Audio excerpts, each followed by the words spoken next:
de te demander, c'est comment tu vas au point de vue de la santé, au point de vue de la. Est-ce que tu es joyeux? Est-ce que tu es en harmonie avec toi-même en ce moment? Ah, moi, je suis tout à fait en harmonie avec moi-même. Je suis joyeux. Mon moral est très bon parce que de toute façon, j'estime toujours que ce ne sont pas les événements extérieurs qui sont graves, c'est parce qu'on les ressent comme graves qu'ils deviennent graves.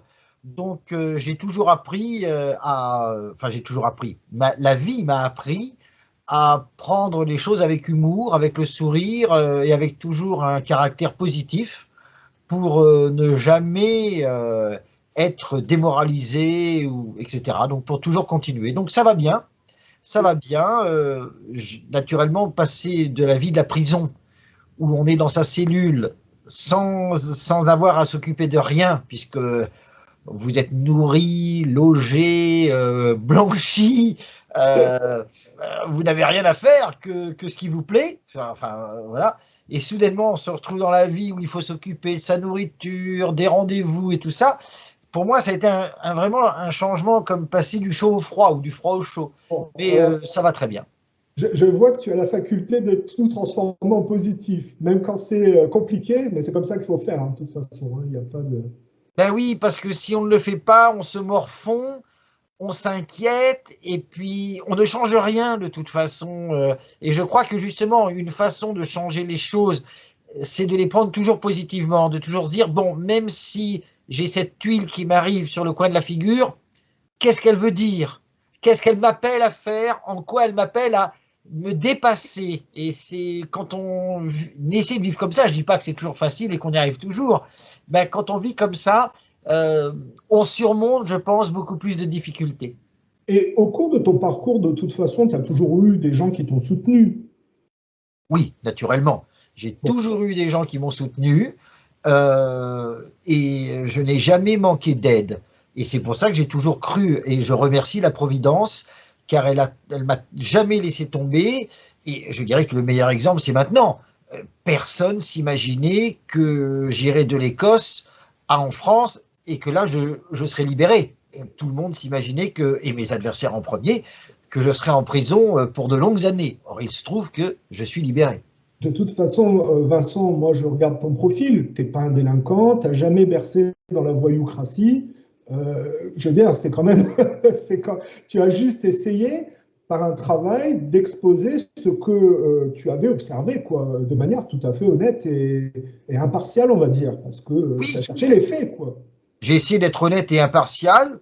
Ceux qui me connaissent savent que la plupart du temps, je sais analyser des situations très objectivement, même quand je suis partie prenante. Je n'hésite pas à dire, voilà, là j'ai eu tort, là je comprends que, par exemple, il est évident que je me présente comme national-socialiste et révisionniste. Je comprends parfaitement les membres de la communauté juive qui me haïssent. Ils ne me connaissent pas, mais ce qu'ils voient en moi, c'est l'image qu'ils ont du nazi d'Hollywood. Donc il est normal que ces gens me haïssent. Je leur en veux pas de me haïr. Alors, je comprends ton point de vue, mais on peut quand même souligner une grande part d'hypocrisie dans cette collectivité, parce que on a dit aux Français, oui, au nom de l'antifascisme, il faut voter Emmanuel Macron. Et maintenant, ils se retrouvent alliés avec des néo-nazis en Ukraine contre les antifascistes par excellence, que sont les Russes. Donc, quelque part, tu devrais être un héros pour ces Ah personnes. oui, c'est vrai. S'il y avait une certaine cohérence dans leur pensée, on pourrait dire, mais voilà. Mais bon, euh, Carlos Porter, qui était un révisionniste américain assez peu connu, mais qui a fait un excellent travail, me disait, ces gens ne raisonnent jamais avec le principe de non-contradiction. Et c'est ce qui fait qu'il est très difficile d'échanger avec eux. Parce que de toute façon, ils peuvent vous dire un jour blanc, un jour noir, de le moment. Et Alors, voilà. attends, on a été coupé au moment où tu t'exprimais. Un jour blanc, un jour noir, et puis. Tout dépend de ce qu'ils souhaitent démontrer ou prétendent démontrer sur le moment. Voilà. Donc ces gens peuvent vous dire blanc ou noir, c'est pas important. L'important, c'est de toujours en sortir. Oui. Voilà. Alors, je fais quand même une précision parce que je ne voudrais pas qu'il y ait d'amalgame. Quand je parlais des néo-nazis ukrainiens, on a du mal quand même, en regardant ces types tatoués ultra-violents qui bercent dans le trafic d'armes et le trafic de drogue, de voir un lien direct avec Adolf Hitler et l'Allemagne d'une autre époque. Parce que, honnêtement, moi, j'ai jamais compris quel était le lien. Moi, j'ai toujours trouvé que les néo-nazis en Ukraine étaient l'expression du mondialisme violent dans ce qu'il était de plus obscène. Je ne le relie pas, moi, au national-socialisme des époques passées, parce que ce n'est pas les mêmes générations et ce n'est pas les mêmes comportements. Moi, j'ai vu des camps là, de jeunes en Ukraine entraînés, hein, les néo-nazis, ils sont drogués, c'est la culture de la haine, et ce n'était pas ça l'Allemagne d'Adolf Hitler, je suis désolé. Non, moi je ne pense pas. Je ne pense en effet qu'il n'y avait pas cette culture de la violence. C'est une image d'Hollywood, tout cela. D'ailleurs, il y a de nombreux exemples, notamment dans la guerre. Et le meilleur exemple que l'on peut citer, c'est lorsque, en mai-juin 40, l'Allemagne a écrasé la France militairement et qu'il y avait des millions de réfugiés sur les routes. Mais l'Allemagne était maîtresse du ciel. S'ils avaient voulu faire un carnage de Français comme la propagande alliée le prétendait, ah mais là ils pouvaient, hein, et ils pouvaient refuser tout armistice, aller jusque dans le sud, et puis laisser les gens sur les routes, ça aurait été un massacre terrible. Alors ils ne l'ont pas fait. A contrario, les Américains qui ont vraiment attendu le dernier moment pour intervenir, et certainement pour empêcher les Russes d'avoir le tout, ont bombardé les Français, écoles et maîtres inclus, hein, Saint-Étienne, Lyon. Ceux qui ont le plus bombardé la France, ce sont les Américains. Hein, au début, bien sûr, tout à fait. Je suis normand d'adoption. Je peux vous dire que les bombardements, je connais bien, puisque je crois que j'ai été d'ailleurs même l'un des premiers. C'était en 1994, pour le 50e anniversaire du débarquement. J'ai été le premier à faire une recherche systématique sur le nombre de victimes des bombardements. Et c'est quelques années après qu'un comité du Troisième Âge a effectué la première enquête vraiment profonde sur le nombre de victimes des bombardements anglo-américains au-dessus de la Normandie. C'est-à-dire que personne ne s'était intéressé au nombre de victimes. Et je peux vous dire que en Normandie, il n'y a aucune commémoration des bombardements. Aucune. Alors que, par exemple, à Caen, j'en parle dans mon dernier livre sur Oradour, il y a eu le fameux, je crois que c'était le 7 juin dans la nuit, un bombardement terrible qui a complètement détruit une clinique, la clinique de la Miséricorde, où des gens sont morts brûlés vifs. Je veux dire, des gens qu'on ne pouvait pas retirer des ruines et qui sont morts brûlés vifs. Ça a été un carnage terrible qui a été raconté par Rémi Streff dans son livre, parce que c'était un sauveteur. Eh bien, aujourd'hui, quand vous allez à la clinique de la Miséricorde, que je connais bien, puisque je suis canet moi-même, il n'y a même pas une plaque commémorative. Alors, n'allez pas dire qu'il y aurait même une commémoration publique. Non, mais il n'y a même pas une plaque. Et à quelques centaines de mètres, il y a le cimetière des Quatre Nations. Des rangées entières de tombes sont des rangées des victimes des bombardements des 6 et 7 juin 1944. Ces tombes sont totalement à l'abandon. J'ai pris des photos que j'ai montrées dans certaines de mes vidéos. C'est fini. Plus personne n'y pense. Hein. Donc, il y a vraiment un deux poids, deux mesures et une mémoire un peu sélective qui est amnésique pour certaines choses. Et il n'y a pas que cette partie, puisque Lyon-Saint-Étienne, c'est aussi une autre partie où ils ont bombardé des écoles avec des gamins, des maîtres à l'intérieur. Hein. Ah ben oui, de toute façon, quand on jetait à l'époque des bombes de plusieurs milliers de mètres d'altitude, on ne pouvait pas savoir où elles allaient. Hein. Donc ça a été... Oui. Moi, je suis un peu plus méchant avec ça, c'est que pour moi, les Américains ont financé cette guerre parce qu'ils voulaient en finir avec le nationalisme européen. Ils ont fait pour moi d'une pierre deux coups en montant les Allemands contre les Russes et ils sont intervenus à la toute fin, après avoir bien alimenté la Wehrmacht en essence d'ailleurs, pour qu'il y ait plus de destruction. Donc pour moi, les bombardements ne sont pas innocents, c'est que plus on dégrade et plus c'est facile après de prendre le dessus. Je suis un peu plus sévère avec les anglo-saxons en général. Oui, moi je suis moins sévère que cela. Pour moi, c'était une stratégie criminelle. Mais je ne sais pas s'il avait derrière. Mais après, a priori, je peux me tromper. J'ai étudié les bombardements, les dégâts que ça a fait, le caractère criminel de cette stratégie au regard du droit international de l'époque. j'ai pas été plus loin sur d'autres choses, mais je ne dis pas que ça n'existe pas. Moi, je ne suis pas compétent sur ces questions-là. Je vais dire ça par honnêteté avec nos auditeurs. Bon, nos auditeurs, c'est quand même un monde assez restreint qui me connaît, puisque je donne mes points de vue. Mais comme je te disais tout à l'heure en aparté, moi, mon grand-père était un fasciste plusieurs fois décoré par le régime de Mussolini. Et moi, j'en éprouve pas de la honte, parce qu'on disait tout à l'heure, oui, les Allemands étaient sortis de la dette, Mussolini la brûle en place publique, mais aujourd'hui, les gens qui se prétendent les héros des vainqueurs de la Seconde Guerre mondiale, quelle dette, même générationnellement, ils ont accumulé pour arriver jusqu'à aujourd'hui. Donc la question, c'est de savoir qu'est-ce qui s'était passé réellement. Et on se rend compte que si les fascistes ont viré la mafia d'Italie, les Américains se sont appuyés sur la mafia pour totalement gangréner l'Italie. Donc pour moi, j'ai une vision très négative des États-Unis dans leur influence. Et quand je compare avec leur comportement obscène aujourd'hui, qui va jusqu'à couvrir les massacres à Gaza, mais qu'on a vu en Irak, qu'on a vu en Yougoslavie, pour moi, les bombardements, c'est pour ça que je reviens aux bombardements en France, ne sont pas innocents du tout. C'est vraiment typique d'une mentalité anglo-saxonne pour moi, qui est héritée déjà d'un long passé de paganisme nordique ultra-violent. Bon, ça, c'est ma façon de voir les choses. Mais, voilà.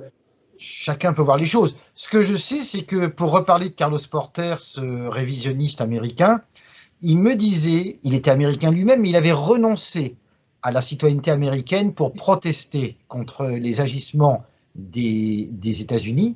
Et il m'avait dit, ce qui caractérise quand même les États-Unis et tout ce que les autorités des États-Unis et une fraction de la population, c'est l'ultra-violence de ces gens-là.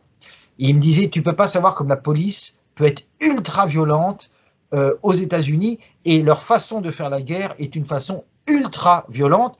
Et c'est vrai, j'en termine juste, par exemple, quand j'ai lu les mémoires de celui qui avait organisé les bombardements au-dessus de l'Allemagne, Harris, il fait d'abord un historique des bombardements. Et il raconte qu'aux Indes, par exemple, quand un village se révoltait, qu'est-ce que faisait? On envoyait l'aviation, on bombardait le village et on disait aux gens, tant que vous n'avez pas cessé la rébellion, on reviendra bombarder et donc vous n'aurez plus de village, plus rien. Et donc les gens étaient obligés de se rendre.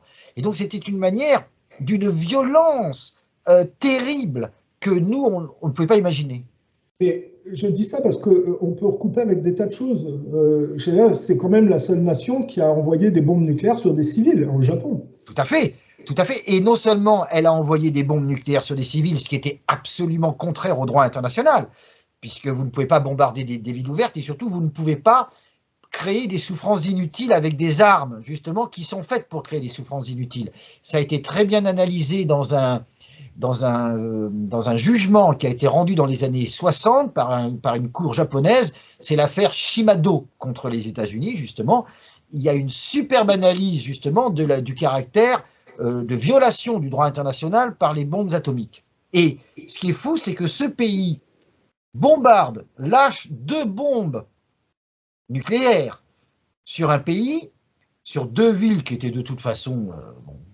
le Japon était en fin de course, il ne pouvait plus continuer la guerre.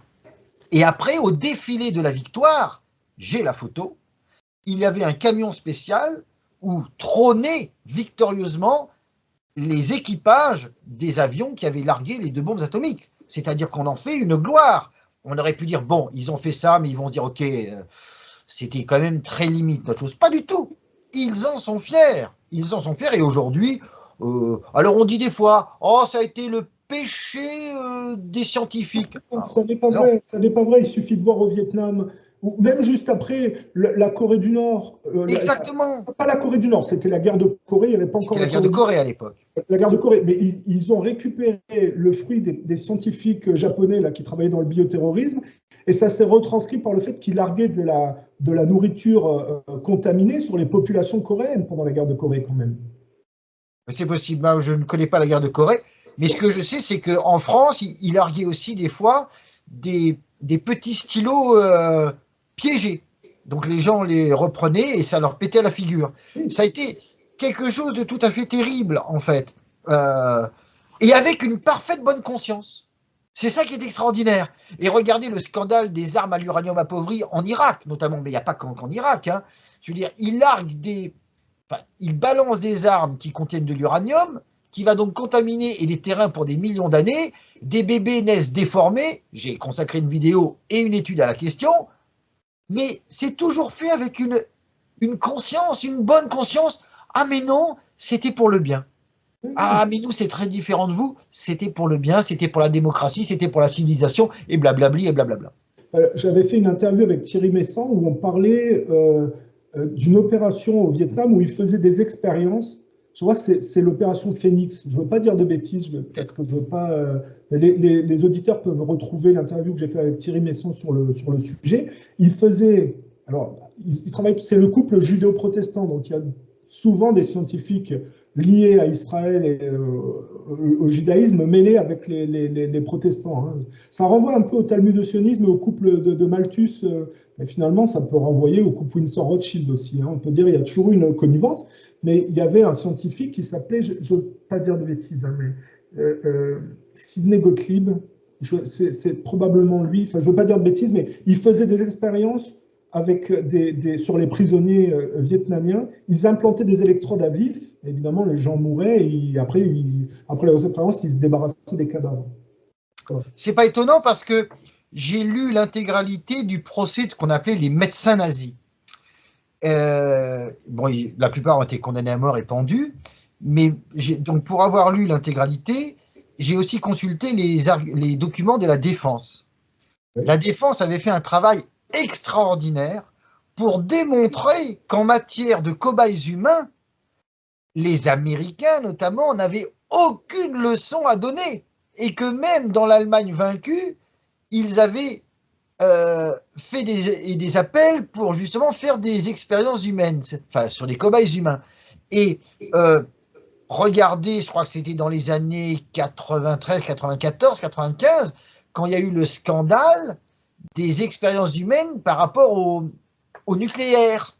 Vous savez, donc par exemple, ils allaient dans des dispensaires et des quartiers pauvres américains, donc des quartiers noirs, et ils donnaient des pilules qui étaient légèrement radioactives à des femmes enceintes pour savoir ce que ça allait faire sur le fœtus. Tout ça, ça a été dévoilé. Je me rappelle d'une anecdote, un ouvrier blessé, il lui avait fait une piqûre de plutonium pour voir comment le plutonium allait aller dans sa jambe, et ils avaient coupé la jambe. Donc, des tas d'expériences comme ça, horrifiantes. Et à l'époque, j'avais publié un article où j'avais dit, mais les horreurs nazies, comme on dit, mais étaient 1000 fois dépassées. Mais toujours, mais après c'était, ah mais oui, mais que vouliez-vous? On était en pleine guerre froide avec l'URSS, ils avaient les armes atomiques aussi, il fallait bien faire des expériences pour savoir. Eux, avec eux, tout est toujours bien. Alors je confirme, c'est bien l'opération Phoenix. Après, le scientifique juif en question qui était à la charge de ces programmes, en fait, c'est le début de la volonté d'aller vers l'humain artificiel. C'est-à-dire, c'est typiquement nordique hein, quand même. Enfin, je ne veux pas revenir là-dessus, mais ils ont vraiment une propension à aller vers une version trafiquée de l'humain par le couplage homme artificiel, biologique et homme artificiel. C'est d'actualité. Hein. Ah ben c'est le transhumanisme en plein. Hein. Transhumanisme en plein. Quoi. Parce que, je te disais tout à l'heure, parce qu'on regarde Pétain. Pétain, c'est travail, famille, patrie. Quand on voit aujourd'hui que le résultat, allez, on va dire de la voyoucratie post-seconde guerre mondiale qui s'est mis en place avec la résistance, on en arrive quand même au trafic des naissances, à l'adoption d'enfants par les homosexuels, tout ce qui est LGBT, à la destruction de tout ça. Donc, quelque part, pour ceux qui disent que oui, ce Great Reset porté par les judo-protestants plus que par les autres, hein, on va le dire comme ça, de dire que ce Great Reset serait la résurgence de l'Allemagne d'Adolf Hitler, c'est quand même là, il y a des limites à ne pas dépasser dans l'hypocrisie, quoi. Ah ben, je crois que de toute façon, quand les limites sont dépassées, il n'y a plus de limites. Je crois qu'aujourd'hui, il n'y a plus de limites. Et aller affirmer que le Great Reset serait une résurgence du national-socialisme, alors là, je ne comprends pas du tout, parce que voilà, le national-socialisme a été écrasé, le monde s'est forgé sur la sur le rejet du national-socialisme. Ça avait été très bien analysé par Maurice Bardèche dans Nuremberg ou la Terre promise, et même d'ailleurs un des présidents de l'ONU, je crois, des Nations Unies, l'a dit que ce monde a été élaboré pour qu'il n'y ait plus jamais ça, pour le plus jamais ça. Et c'est pour ça qu'on est dans un monde où on poursuit toutes sortes de discriminations et où on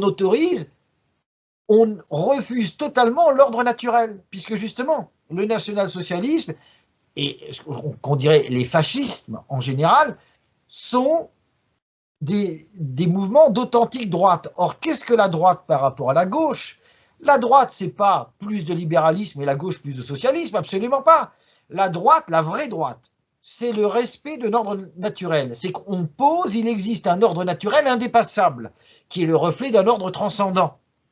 Or, la gauche, et j'en termine là, c'est exactement le contraire. La gauche dit non, il n'y a pas de nature humaine, l'être humain s'invente en permanence, il n'y a pas d'ordre naturel, parce que en fait, tout est dû à une évolution qui est aveugle, qui n'a pas d'objectif, qui n'a pas de but. Donc, vous pouvez, vous, aller au-delà de vous-même, vous pouvez vous mettre des implants, vous pouvez faire des chimères. Parce qu'on ne va pas seulement vers les implants, on va vers des gens qui voudront avoir des pattes de chat ou n'importe quoi, puisque de toute façon, il n'y a pas de nature humaine et vous vous inventez en permanence.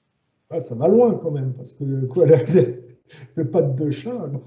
J'ai vu qu'il y a déjà quelqu'un qui s'est fait, à force de chirurgie esthétique, donc qui a les yeux blancs, qui a des oreilles pointues, qui est un elfe, parce qu'il rêvait d'être un elfe. Donc on commence comme ça, mais quand on pourra, avec les CRISP, etc., faire des chimères, ça se fera. Moi, je vous dis que ça se fera. D'ailleurs, dans la loi française, ils viennent de faire adopter les chimères, enfin le droit à aller vers les chimères d'ailleurs.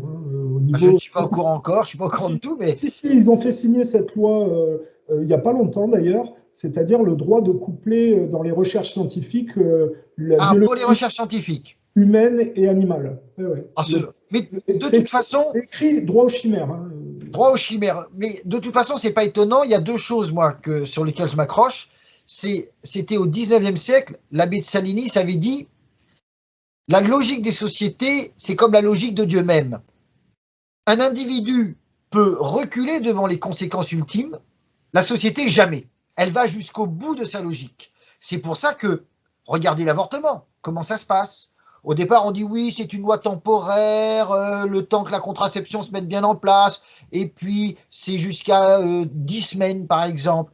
Et aujourd'hui, on est à 14 semaines, et puis on a supprimé maintenant l'entretien préliminaire, on le rembourse, etc. Ça va aller de plus en plus loin. Et donc, la société va jusqu'au bout. On a dit au départ, oh non, le Pax, c'est pas un mariage. Ah non, attention, on ne peut pas marier des gens de même sexe. Aujourd'hui, on est au mariage gay. Donc, la société elle va au bout de sa logique. Et ça, c'est ce que les gens ne comprennent pas. Souvent, j'entends des gens qui disent « Oh ben, vous comprenez, les homosexuels, ils ont le droit, c'est une sexualité comme les autres, mais vous comprenez, pas chez moi. Et puis c'est tout. Et puis il ne faut pas leur donner plus de droits. Mais à partir du moment où vous dites que l'homosexualité, c'est une sexualité comme une autre, mais pourquoi n'aurait-il pas le droit de se marier? Pourquoi n'aurait-il pas le droit d'adopter? Pourquoi n'aurait-il pas le droit à la GPA, à tout ce que vous voulez? Si c'est une sexualité comme une autre, ils ont tous les droits des hétérosexuels. Donc, à partir du moment où vous dites « Oh, mais non, c'est une sexualité comme une autre, mais enfin, j'en veux pas trop chez moi, c'est tout. » Mais ça va arriver chez toi, c'est tout. Et la deuxième chose à laquelle je m'accroche, c'est ce que disait Jacques Ellul dès les années 60 avec raison. Tout ce qui est possiblement technique, enfin, tout ce que l'on peut faire techniquement sera fait. Voilà. Tout ce qui est possible techniquement sera fait un jour ou l'autre. La technique ne s'arrête jamais. Il disait tous les moratoires, c'est de l'hypocrisie, c'est au début, mais les moratoires établissent des barrières qui seront renversées un jour ou l'autre. Et ça, c'est évident, on le voit, tout ce qui est techniquement possible est fait un jour ou l'autre. Alors, je voudrais revenir sur 2 points pour préciser. Une des premières. Alors, c'est un rabbin qui était anciennement trader, d'ailleurs, qui l'a dit lui-même, par honnêteté. Il a dit Hitler n'était pas un type mauvais, et c'était même un type bien, dans le sens que une des premières choses qu'il a fait quand il arrive au pouvoir, c'est d'interdire la pornographie qui s'était installée avec la décadence post-Première Guerre mondiale en Allemagne, et d'interdire la pédopornographie. Ça, c'est une première chose. Il faut quand même préciser que tu parlais tout à l'heure de la vraie droite. Ce qui induit qu'aujourd'hui, quand on voit la droite française, ça n'a rien à voir avec la droite dont tu parles. C'est une gauche. Hein. Il faut être clair, la droite et la gauche d'aujourd'hui en France n'ont rien à voir avec la droite et la gauche telle que toi, tu en parles. Sur les époques passées notamment, il y a eu vraiment une chute et une transformation. Quoi, hein. Une espèce même d'homogénéisation dans la décadence, on a l'impression. Hein. Ah ben oui, la décadence va jusqu'au bout. Hein. Et alors, le troisième point, c'est que quand tu dis oui, ils vont jusqu'au bout, ça me fait penser au parallèle de Macron qui au départ dit on n'enverra pas de missiles en Ukraine, donc finalement il envoie des missiles, on n'enverra pas d'hommes au sol en Ukraine, et puis là on voit qu'il fait la bande-annonce de éventuellement ce qu'ils essaieraient de faire. Quoi. Donc ça va toujours, toujours jusqu'au bout, c'est mauvais signe pour la conséquence quand même. Parce qu'on le dit, de la défaite de ceux qui défendaient le travail famille-patrie, on voit aujourd'hui ce que ça donne, avec le bellicisme. Alors, et ça, j'ai envie d'avoir ton point de vue là-dessus, parce que tu sais qu'en ce moment, il y a ce qui préoccupe les gens un peu informés, c'est le couple Brigitte Macron et le président actuel. Et il y a une polémique sur l'orientation sexuelle de Brigitte Macron qui pourrait être un transgenre, qui pourrait être en fait Jean-Michel Trogneux. Je ne sais pas si tu as eu vent de ce... J'en ai eu vent, je n'ai pas étudié le dossier, donc je ne sais pas ce qu'il en est. Quoi. Alors, en mettant ça de côté, on sait quand même que Brigitte Macron était dans un cursus d'étudiante dans l'enseignement au niveau de mai 68. Parce que, en fait, tout à l'heure, je regardais ta date de naissance, j'ai vu 69. Moi, quand je vois 69, ça me fait penser à Woodstock. Et je me dis, bon, Woodstock, mai 68, c'est deux mouvements très parallèles au point de vue idéologique. Et c'est ces mouvements-là qui, prétendument, étaient contre la guerre au Vietnam, US Gome pour les Français, qui sont le plus va-t-en-guerre aujourd'hui, le plus pro-américain dans le libéralisme assez obscène qu'ils ont mis en place. On peut dire du néolibéralisme. Et quand je vois que Brigitte Macron est un peu un symbole de ce mai 68 quelque part, d'une certaine manière, avec tout ce que ça engendre, et que je me dis, elle a mis la main, ou il a mis la main sur Emmanuel Macron, je me dis, on voit bien que De Gaulle, la démolition contrôle, on dit Pétain induit De Gaulle induit mai 68, qui induit finalement dans le produit dérivé Macron, dans le jusque-boutisme. Donc on voit bien là le produit de la décadence française finalement, c'est-à-dire l'effondrement du nationalisme français, une espèce de voyoucratie résistante et des générations mai 68 tardes qui parachèvent le tout sous la coupe des judéo-protestants pour aller vers cette obscénité que Macron, que le couple présidentiel représente aujourd'hui quand même.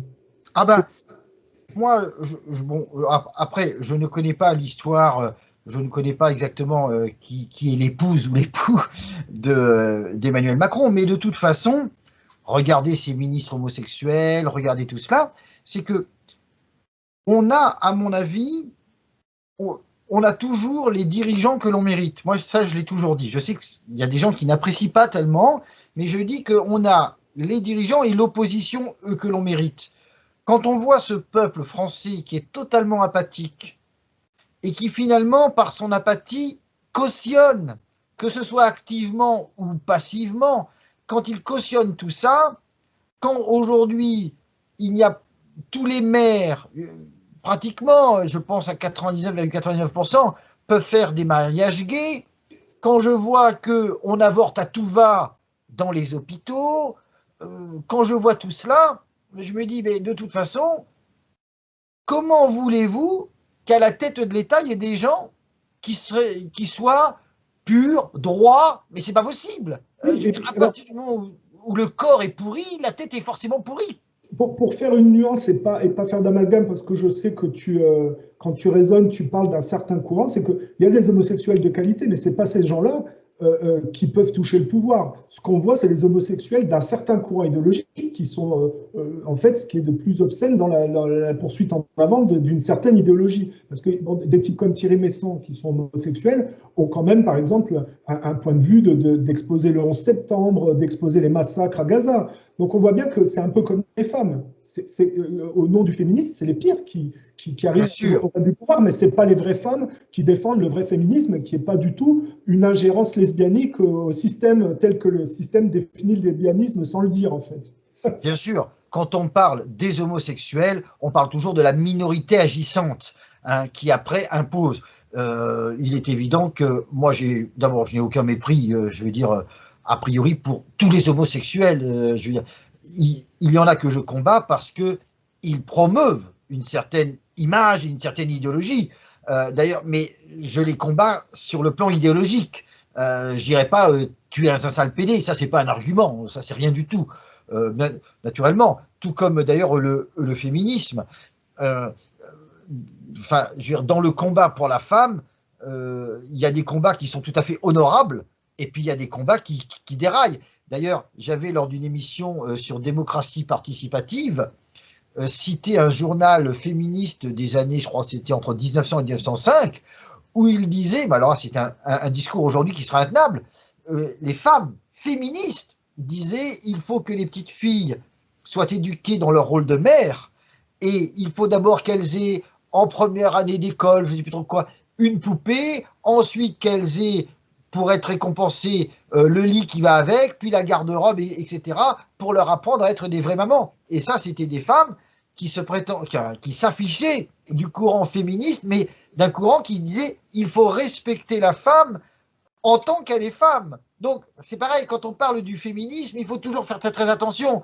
Il y a toujours le mouvement droit, et puis il y a le mouvement qui déraille. Alors, pour faire aussi dans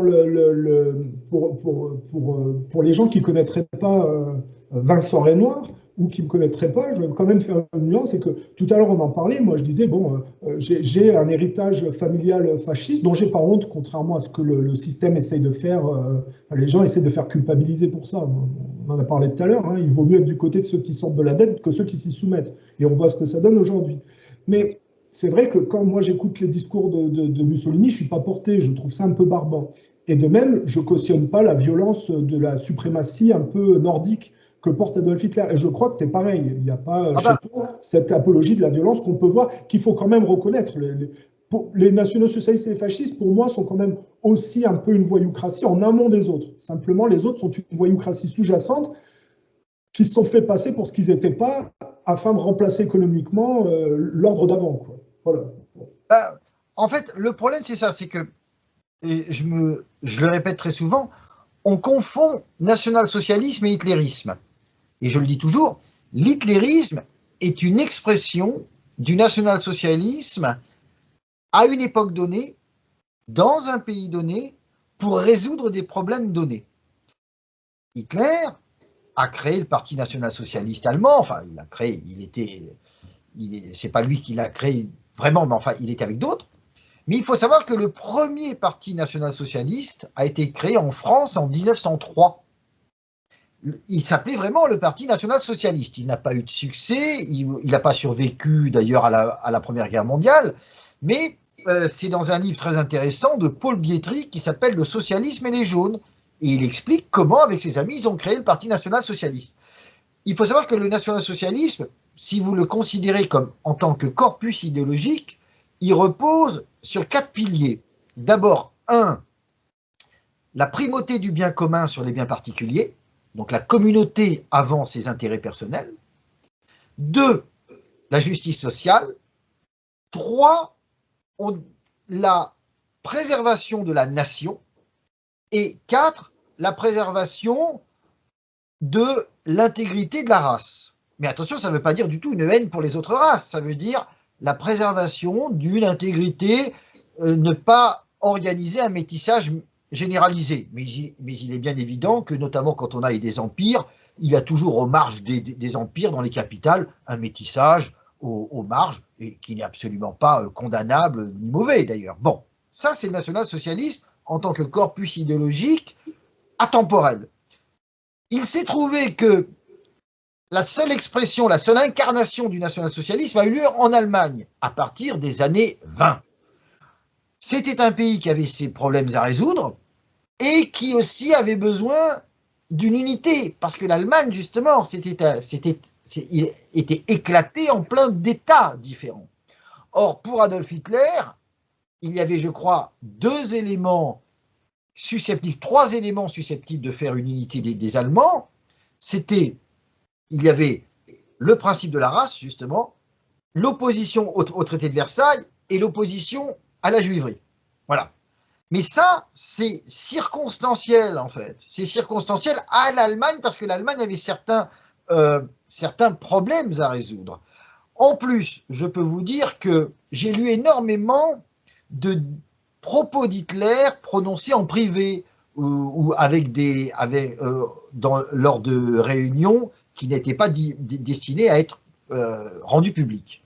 Je peux vous dire que tous ces problèmes d'arianisme, de pureté raciale, etc.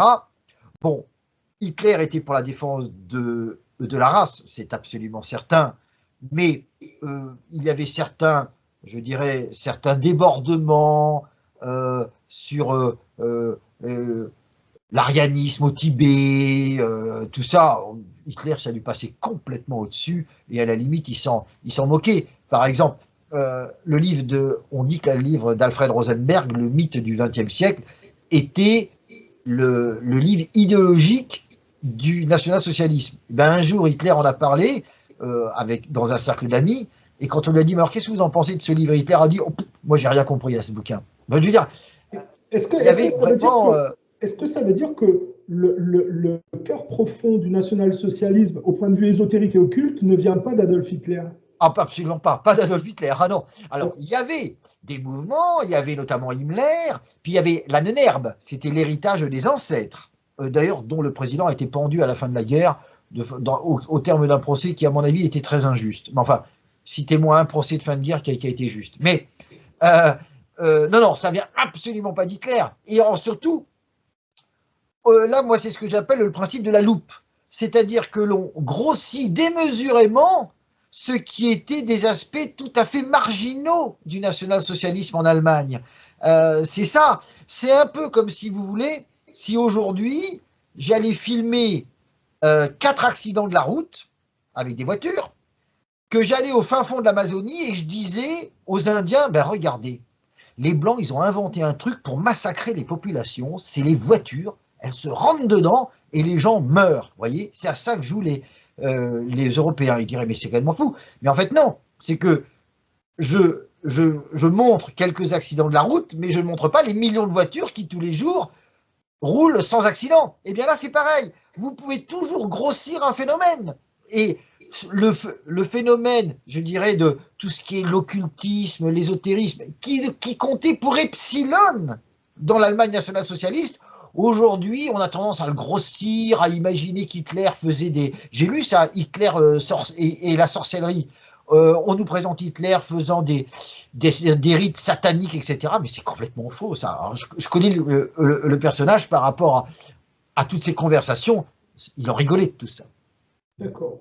Et alors, une chose, est-ce que tu es d'accord pour dire que le judaïsme propose toujours une copie mimétique chez les Goïs et qu'il y avait effectivement, au régime d'Adolf Hitler, des juifs qui correspondaient, comme des juifs qui correspondaient au fascisme. Et que de la même manière, ça a suivi le courant dans les changements. Ah, des juifs qui auraient été pas hostiles à Hitler? Non, mais c'est-à-dire que moi, j'ai toujours vu les juifs comme un peuple mimétique. Vous avez des juifs de droite, des juifs de gauche, mais c'est Israël, ils travaillent pour Israël, mais en fait, ils s'accolent à chaque mouvement. C'est-à-dire qu'à chaque coup que les Goïs proposent quelque chose, y compris le national-socialisme, eh bien, il y a des juifs qui y correspondent.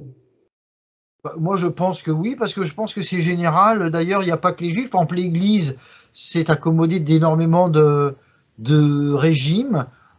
Alors là, pour moi, ce serait difficile à répondre, mais je pense qu'en effet, oui, dans les juifs, il y a des gens qui s'accommodent de choses très très différentes. Par exemple, il y a eu des juifs bolcheviques, des juifs très anti-bolcheviques, des juifs anticapitalistes, des juifs capitalistes. Donc je pense qu'en effet, dans la plupart des régimes, il y aura toujours une fraction de juifs qui pourra se fondre ou soutenir, si c'était le sens de ta question. Je dis ça pour qu'on comprenne bien ton rapport au monde juif, pour les gens qui te traiteraient d'anti-juif, parce que je n'utilise pas le terme antisémite qui ne veut rien dire, qui est bateau, mais quand les gens parlent d'antisémitisme, en fait, il faut être honnête, ils parlent d'anti-judaïsme. Voilà, Tout à fait. le simplifier comme ça. Mais par exemple, moi j'ai l'impression que la voyoucratie de gauche a accouché de gens comme mimétiques, comme Bernard-Henri Lévy ou comme Attali, mais qui n'en ont rien à foutre de la France ni de la gauche, mais qui la trollent au profit d'Israël, en manipulant l'idiotie un peu des goyim. On va raisonner de leur point de vue. Quand Bernard-Henri Lévy pousse les Français à des guerres, il n'en a rien à foutre lui-même. C'est que c'est bon pour Israël. Il l'a dit lui-même. Là, moi, je ne dirais rien. D'accord. Je dis ça, je n'ai pas fini ma démonstration. Ah, pardon. C'est qu'à droite, vous avez des juifs qui correspondent par mimétisme à la droite et à la gauche. Donc vous avez pour la gauche des types comme Attali, des types comme Bernard Lévy, puis après vous avez des types comme Finkielkraut, qui sont quand même le pendant mimétique de la voyoucratie et de la médiocrité française pour moi. Il n'y a pas de problème. Mais Bernard-Henri Lévy, il a une sœur. Et cette sœur, elle n'est pas du tout au niveau de la médiocrité de Bernard-Henri Lévy, dans le point de vue humain, on va dire. Cohn-Bendit, qui a fait l'apologie de la pédocriminalité à l'époque de mai 68, il a un frère, qui est quand même d'un autre niveau. Jean-Gabriel. Alors, Sacha Baron Cohen, pareil, pour parler des États-Unis, il a un frère, c'est un scientifique, et qui est quand même d'un plus haut niveau. Et évidemment, quand on vit dans des modèles voyoucrates, on ne voit que les juifs qui attirent justement l'anti-judaïsme par leur comportement. Mais on ne voit pas les juifs qui correspondraient plus à des goïs honnêtes. C'est ça que je veux dire. Est-ce que tu es d'accord avec ces nuances-là? Ah, tout à fait. Montrer que ce n'est pas une question d'anti-judaïsme, c'est de rapport au monde et de rapport à l'humain, dans le rapport de l'humain. Ah, exactement. Moi, j'ai toujours dit, le peuple juif, si tant est, on peut parler d'un peuple juif, mais moi j'en parle, est composé de gens très divers, très divers, allant, comme dans tous les peuples, du pire voyou à la personne tout à fait honnête et respectable. Ça peut choquer ce que je dis. Mais par exemple, il y avait dans les années, à partir des années 1900, ce qu'on appelait l'Alliance contre la dépopulation française. Donc c'était une alliance pour réactiver, parce que la France se dépeuplait ou avait une population stable. Eh bien, un des principaux donateurs de cette alliance, qui était vraiment pour raviver la France, ben, c'était le baron de Rothschild. Alors, on peut dire ce qu'on veut, mais enfin, et ça n'a jamais été su, ça n'a été su qu'à sa mort. À sa mort, moi j'ai lu le discours qui a dit, ben voilà, il est mort, mais c'était un donateur depuis très longtemps. Bon, il y a dans le peuple juif, à mon avis, des gens tout à fait honorables et qui ne suivent pas du tout, qui ne s'orientent pas du tout vers ce que tu appelles la voyoucratie. Et regardez même en Israël, il y a des Israéliens qui sont ardents défenseurs des droits des Palestiniens. On peut le dire. C'est pas la majorité. C'est pas la majorité. C'est pas la majorité. Mais il y en a. C'est ça c'est pour ça que moi, personnellement, je me considère comme judéo-indifférent. Je m'en moque. Je ne jette pas l'opprobre sur tous les juifs. J'en ai eu suffisamment face à moi. Je sais de quoi ils sont capables dans leurs associations, dans certaines de leurs associations. Donc, ce n'est pas du tout une concession que je fais, mais je sais toujours faire la nuance et rester dans la voie du milieu et ne pas partir dans des jugements qui sont faux parce qu'ils sont trop généraux. Parce que, bon, après, je sais que le sujet juif, c'est pas le sujet de la vidéo, c'est pas le sujet juif, mais on peut en parler un peu. C'est vrai qu'il y a deux types de judaïsme. Il y a un judaïsme voyoucrate qui dit qu'il faut faire le plus de mal possible pour accélérer leur plan d'acquisition de territoire sur le conflit là, en Asie mineure qu'on voit en ce moment. Et puis, donc pour eux, plus on s'insère dans les affaires des goïs pour dynamiter les cultures, plus on fait le mal et plus on accélère notre projet. Et puis il y a des juifs, je crois, plus dans le côté orthodoxe juif, qui disent on est la partie des juifs qui ne nous insérons pas dans la vie des goïs et en fait arrivera ce qui arrivera. C'est-à-dire que si les goïs par décadence font que le matérialisme juif renaît à un endroit type d'Israël, eh bien, ça sera comme ça. Si par contre ils se reprennent spirituellement, eh bien, le judaïsme sera dispersé. Il y a deux types de judaïsme qui ne sont pas tout à fait sur le même point. Et en général, ce qu'on voit, c'est la voyoucratie de l'obscénité de ceux qui s'engagent justement dans la démolition contrôlée des autres cultures de manière zélée, quoi. Des types comme Bernard Lévy, la famille des Rothschild est très connue pour s'investir dans ces démolitions contrôlées et de les accélérer. Voilà. Bon, c'est une nuance comme ça. Ah, ça a coupé. Là, j'entends plus, là, ça a dû couper. Tu m'entends plus? Tu m'entends? Oui. Ah, voilà. Je disais, il y a une branche qui ne veut pas s'insérer dans les affaires des goïs, et puis il y a une branche qui veut s'insérer dans les affaires des goïs pour accélérer la chute. Voilà. Et c'est eux qui attirent l'anti-judaïsme en général. Ce pas les premiers qui sont, je crois, des juifs orthodoxes plus généralement. Je ne veux pas dire de bêtises. Hein, mais, voilà. Mais de toute façon, on dit bien qu'un coup de fusil fait plus de bruit que 10 000 sifflets de locomotive. Oui. J'aime bien ce proverbe. C'est qu'on a toujours tendance à voir notre ennemi et à le grossir. On dit toujours, on décrit le loup toujours plus gros qu'il n'est, et on ne voit pas tous les autres qui sont tout à fait banals, qui ont des travaux banals, qui ne s'immiscent dans rien, qui veulent juste mener leur vie. Vous savez, j'ai vu par exemple beaucoup de photos du pogrom à Lvov en 1941. Les Juifs qui étaient compromis avec le NKVD, il y en avait naturellement, ils avaient fui, ils avaient fui avec les bolcheviks, ce qui fait que les Juifs sur lesquels les gens sont tombés, quand on les voit, quand on voit ces gens qui ont été regroupés, dont certains sont blessés, qui ont été frappés, vous voyez un pauvre rabbin orthodoxe qui ne comprend sûrement pas ce qui lui arrive. Vous voyez des pauvres gens, genre le petit tailleur du coin, le petit commerçant du coin, qui eux ne faisaient sûrement pas de politique, qui étaient là, et qui soudainement, eux n'ont pas songé à fuir en disant on n'est pas compromis, nous, dans ces affaires. C'est tombé sur eux. Donc, voyez-vous, il y a de tout dans un peuple. Mais on a toujours tendance, c'est comme un peu nos adversaires qui disent il n'y a qu'une sorte de nazis entre guillemets. Hein. Donc, ils sont tous comme ça. Il n'y a qu'une sorte de gens d'extrême droite. Ils sont tous comme... Mais non, c'est pas vrai. Pénétrer dans les mouvements de l'extrême droite, de l'ultra-droite, comme on dira. Mais il y a plein de gens qui sont très très différents. Ça va des catholiques traditionnalistes aux néo-païens, ça va des nationaux-socialistes aux monarchistes, des tas de gens qui sont si différents. Et même le peuple français, aller en Normandie, aller dans le nord et aller dans le sud, c'est pas les mêmes genres de gens. La vie est si complexe qu'il ne faut pas la simplifier. Alors, j'ai envie de revenir un peu sur le corps de la vidéo, qui était de dire ceux qui disent que le Great Reset, c'est la résurgence de l'Allemagne d'Adolf Hitler. Je vais prendre les arguments qu'ils prennent.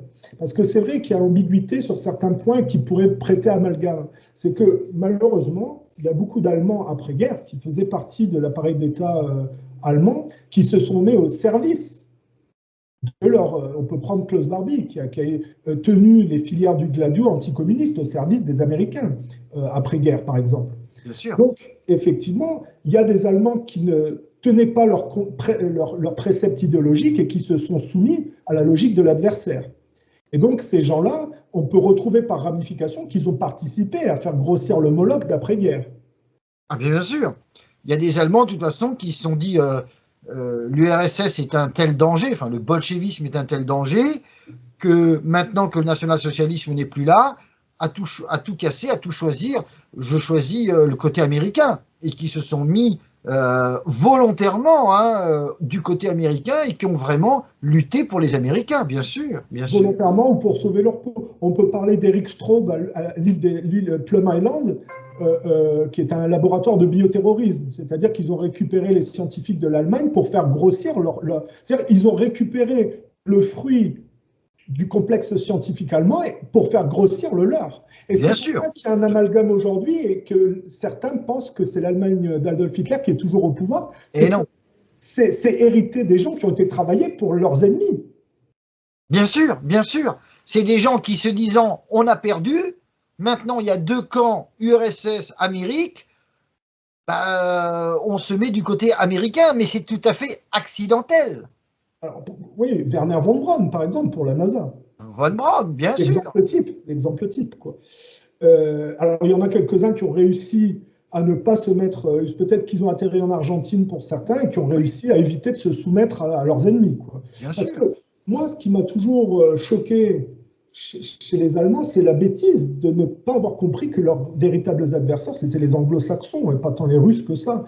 Moi, j'ai toujours pensé que on avait fait croire à Adolf Hitler que les Russes allaient envahir, allaient attaquer, et que c'est pour ça qu'il a fait l'erreur d'aller en Russie. Mais peut-être que je me trompe parce que je ne suis pas cultivé, hein. Non, non, là-dessus, ton intuition est bonne. C'est-à-dire que il y avait des rapports des services de renseignement allemands qui prouvaient ou qui affirmaient des concentrations de troupes très inquiétantes. Et puis, il faut savoir que depuis 1940, la Russie avait avancé ses pions dans les États baltes, donc la moitié de la Pologne, et ça, Ribbentrop, avant d'être pendu, l'a très bien expliqué dans ses mémoires, puisque c'était le ministre des Affaires étrangères, que depuis 1940,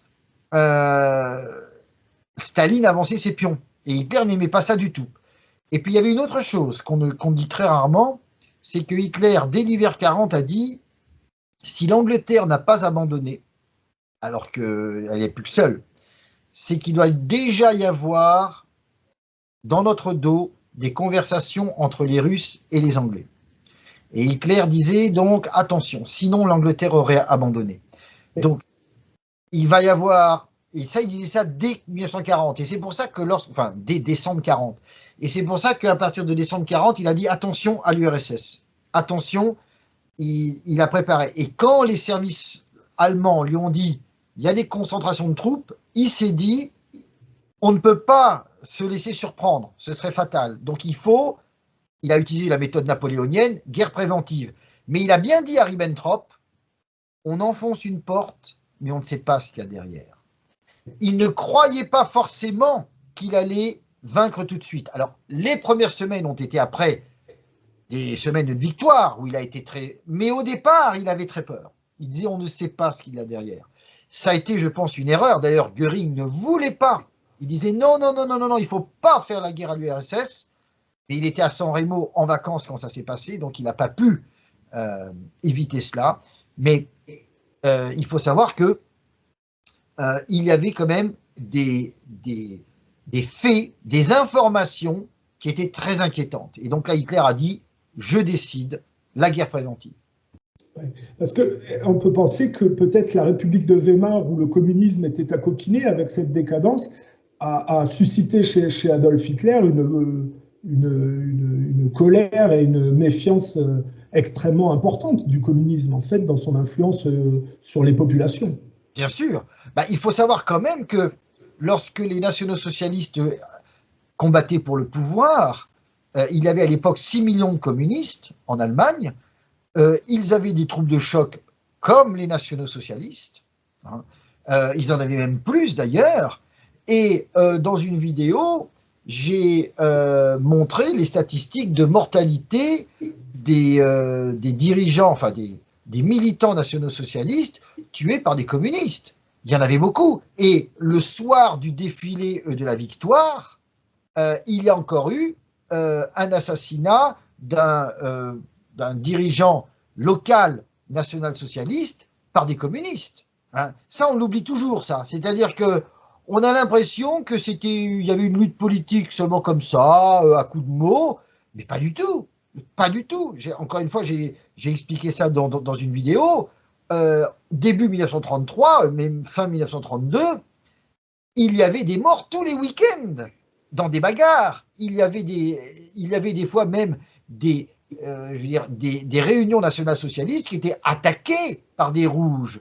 Et lorsque les nationaux-socialistes sont arrivés au pouvoir, les communistes ont lancé des appels à la grève générale.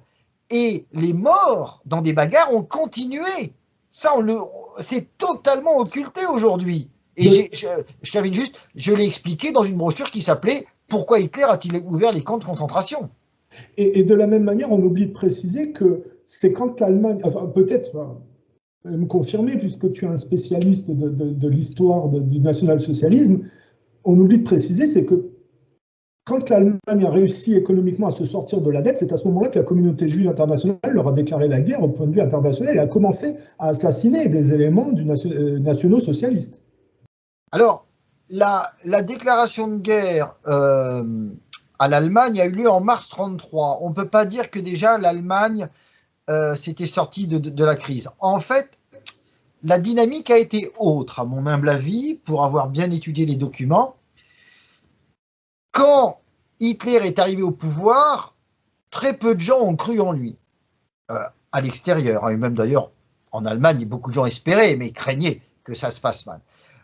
À l'extérieur, très peu de gens ont cru en lui. Tout le monde a cru il faut savoir qu'il y avait déjà une trentaine de gouvernements qui avaient chuté les années précédentes. Donc on se disait, Hitler va être balayé comme les autres. Et il rentrera il va être oublié, il rentrera dans l'anonymat et ce sera fini du national-socialisme. Donc, beaucoup de gens croyaient que ça ne marcherait pas. Parce qu'ils disaient, de toute façon, ils n'ont aucun technicien. C'est une rencontre entre des gens, des nationaux qui sont contre Versailles, mais enfin bref. Donc, ils vont se casser la figure. Et les Juifs ont fait un calcul, enfin, je parle des associations juives, hein, naturellement, notamment en Amérique, le Congrès juif mondial, a fait un calcul en disant, si on lui déclare la guerre économique et qu'il s'effondre, pour nous, ce sera une superbe victoire. On va dire, vous voyez, nous sommes assez forts pour miner et détruire les antisémites. On va décourager tous les antisémites en disant, voilà, le roi de l'antisémitisme, Adolf Hitler, on lui a déclaré la guerre économique, on a décidé le boycott de l'Allemagne, il s'est écrasé, il s'est effondré. Je ne coupe pas le raisonnement, mais je fais une parenthèse quand même pour éviter que les gens fassent une confusion. C'est que ce que tu donc appelles les antisémites, c'est que quand même dans la République de Weimar, sur la décadence collective, la pornographie, les médias étaient vraiment véhiculés par des tenants de la communauté juive, dont je te disais tout à l'heure que c'était le mimétisme voyoucrate sur la décadence. C'est-à-dire que l'Allemagne, après la Première Guerre mondiale, a été dépecée dans sa décadence par beaucoup d'éléments, notamment de la communauté juive, et que la réaction anti-juive des Allemands s'explique par le comportement des Juifs contre la culture allemande sous l'effet de cette décadence, à cause de la dette imposée par les pays soi-disant vainqueurs de la Première Guerre mondiale. Je ferme la parenthèse. Je l'ai exposé dans un livre qui s'appelle « Pourquoi Hitler était antisémite ». Un livre qui vient d'être réimprimé d'ailleurs, où j'expose très bien que l'antisémitisme d'Adolf Hitler n'était pas irrationnel. Il s'appuyait sur des éléments factuels qui d'ailleurs étaient même exposés par des juifs. Hein. Et il faut savoir que dans l'Allemagne des années 19 à 21, tous les soubresauts révolutionnaires, qui étaient des soubresauts bolcheviques, avaient pour cause une agitation bolchevique dans laquelle il y avait énormément de juifs. Hein, il y avait Rosa Luxembourg notamment, mais c'est une personnalité mythique, mais il y en avait plein d'autres, les Toller, etc. Donc, pour la majorité des Allemands, le bolchevisme était synonyme de juiverie. Voilà. Alors, c'était une image un peu caricaturale, bien sûr que oui, mais c'était vrai. Et puis, notamment, la mention de Rosa Luxembourg va pas faire plaisir à Francis Cousin, mais bon, c'est pas grave. Non, mais moi, je ne juge pas la personne, mais je dis qu'elle est devenue emblématique. C'était une juive de Pologne qui était venue en Allemagne et qui a participé à l'agitation bolchevique. Et alors, j'ai cité les ouvrages d'un militaire français qui était observateur en Allemagne dans les années 20, ce qui était Ambroise Gott. Et Ambroise Gott a écrit 2 livres justement sur Weimar et la Révolution, et il le dit lui-même, je le cite dans mon livre sur pourquoi Hitler était antisémite. Ambroise Gott a dit que l'élément juif dans tous les troubles et dans tout ce qui était pièces vulgaire, pièces décadentes, littérature décadente, peinture décadente, il dit que l'élément juif était présent. Et ce qui est indéniable, c'est un fait. Hein. Et C'est un les fait. gens peuvent le constater aujourd'hui, parce que la même période de décadence est en train d'arriver. Et on voit par exemple que les industries de la pornographie aux États-Unis sont tenues en grande partie par des éléments les moins valorisables de la communauté juive. Voilà. C'est possible. Moi, je suis spécialiste du passé. Je ne peux pas Ah, mais m'occuper de tout, mais c'est une étude de David Duke à euh, David Duke, ok. qu'il a exposé avec les noms, avec les éléments. C'est l'industrie de la pornographie, les juifs aux États-Unis. Voilà. D'accord. Avec Ben, avec une intention de dégrader les mœurs, c'est-à-dire que c'est fait exprès pour dégrader les mœurs des goïs. Hein. Attention. Donc c'est bien des éléments les moins recommandables de certaines branches de la communauté juive. Voilà. donc, en tous les cas, ce qui est sûr, voilà, c'est que sous Weimar, il y a eu tout cela. Et c'est pour ça qu'il y a eu une réaction anti-juive.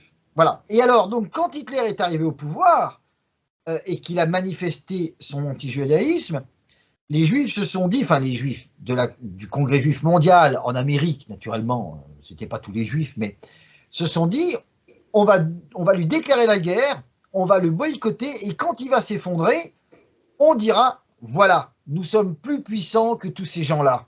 Hein, alors, arrêtez de véhiculer l'antisémitisme, on sera capable de vous arrêter. Et c'était ça leur raisonnement. Et voilà pourquoi ils ont déclaré la guerre dès le 24 mars 1933. Et surtout, on cite souvent l'article paru dans le Daily Express, je crois.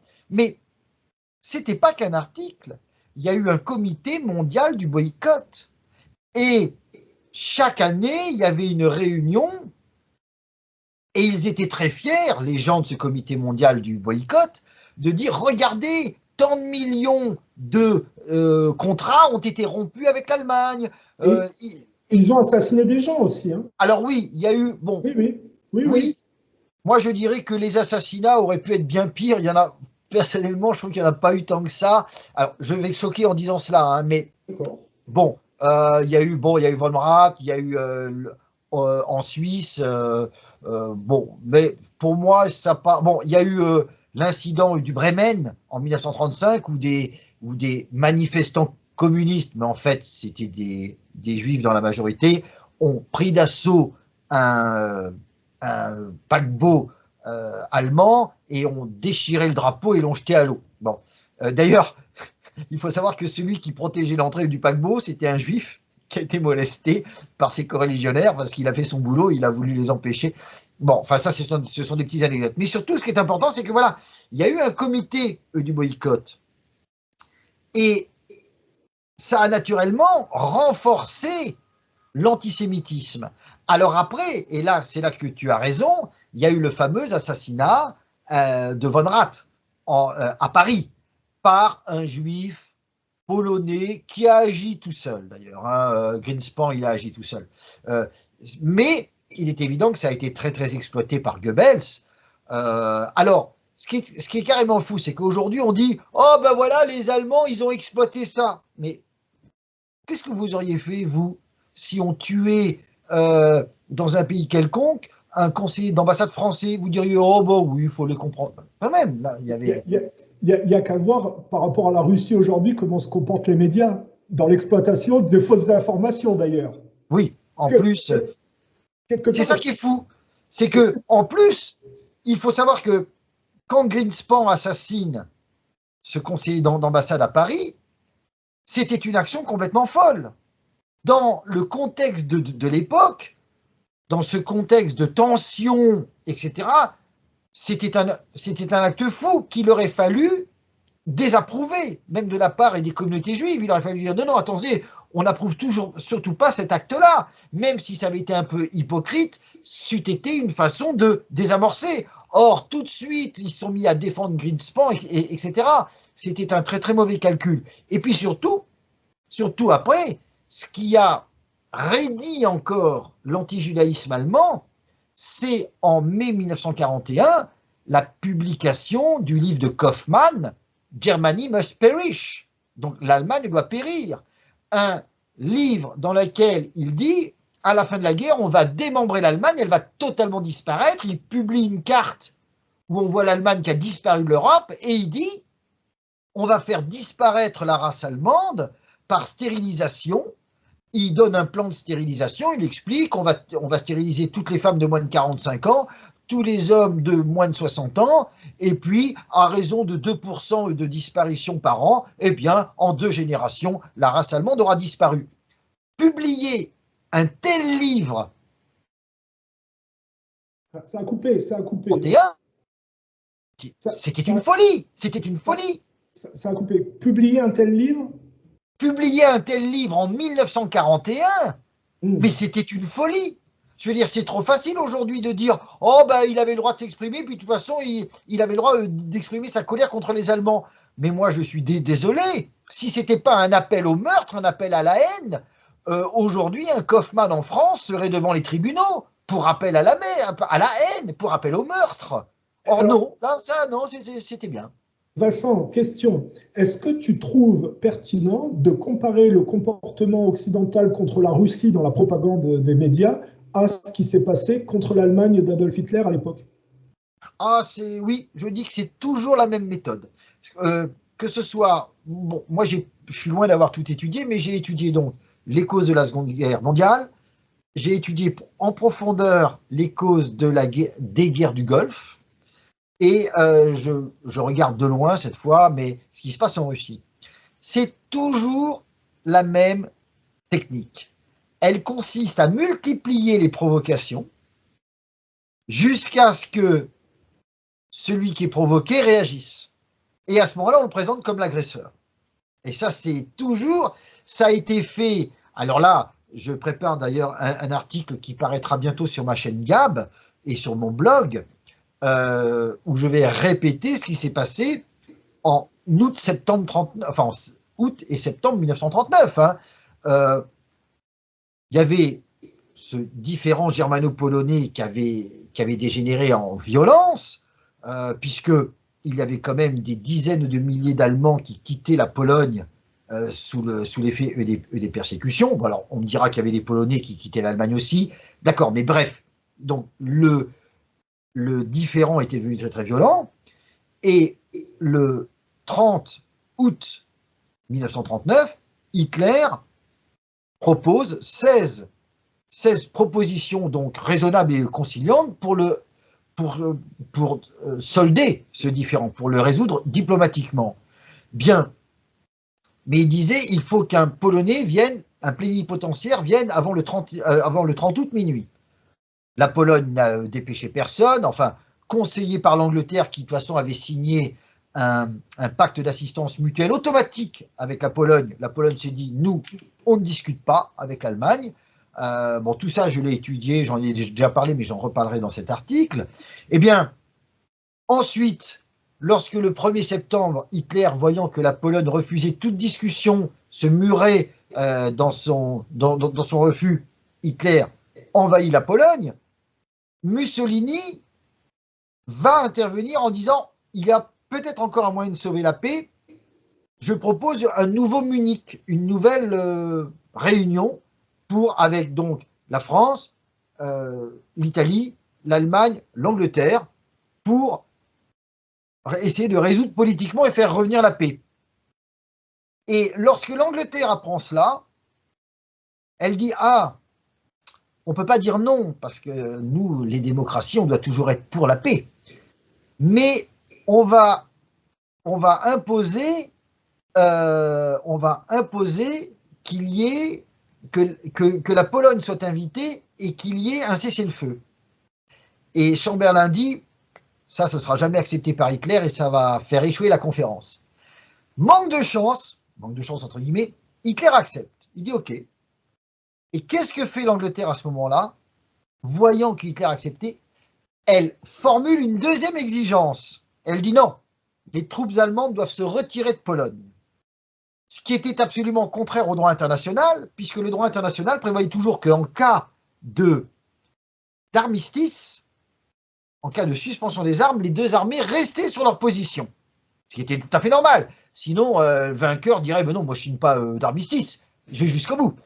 Et donc, elle impose cette deuxième conditions de façon à ce que Hitler dise non. Mais là, c'est même Mussolini qui dit mais non, je ne peux pas proposer ça à Hitler.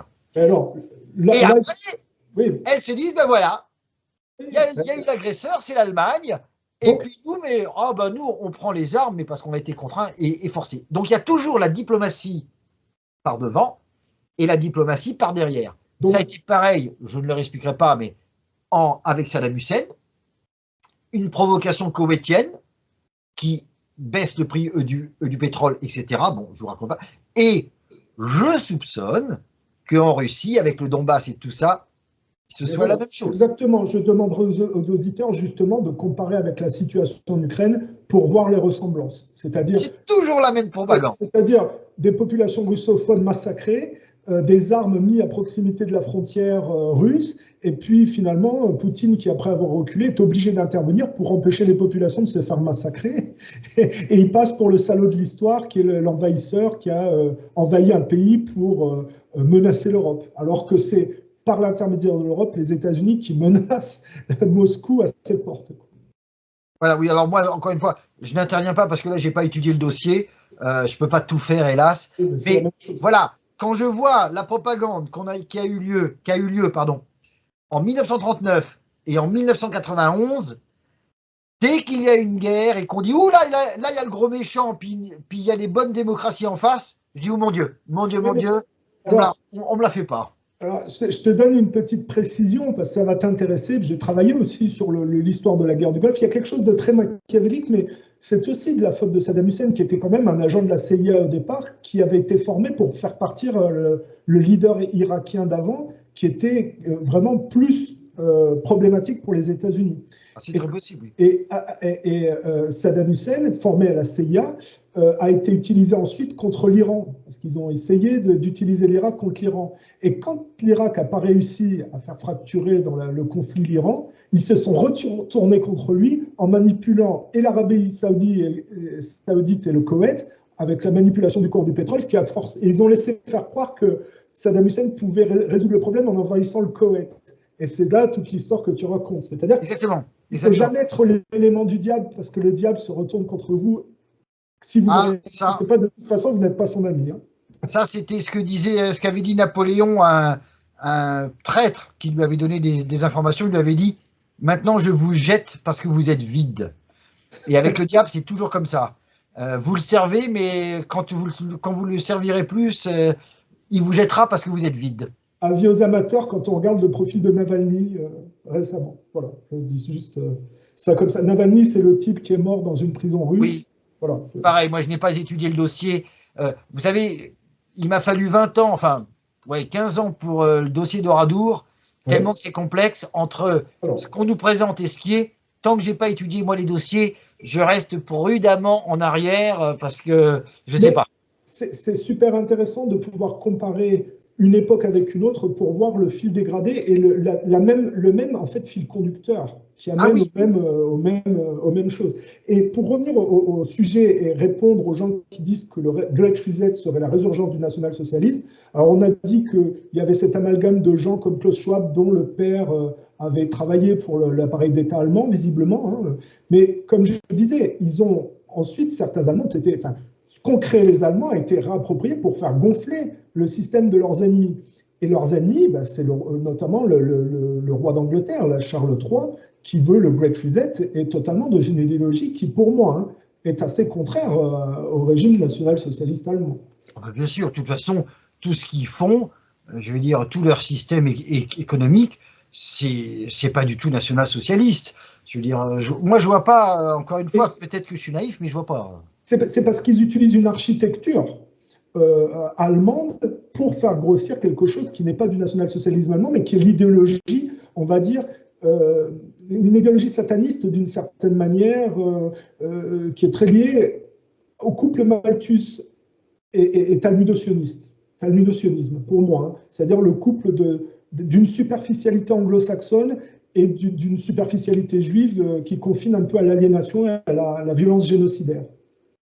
Parce que les gens qui disent, parce que c'est la question qui tue que je voulais te poser, c'est que on parlait d'antisémitisme tout à l'heure, l'antisémitisme supposé d'Adolf Hitler, sachant qu'on parle en fait d'antijudaïsme.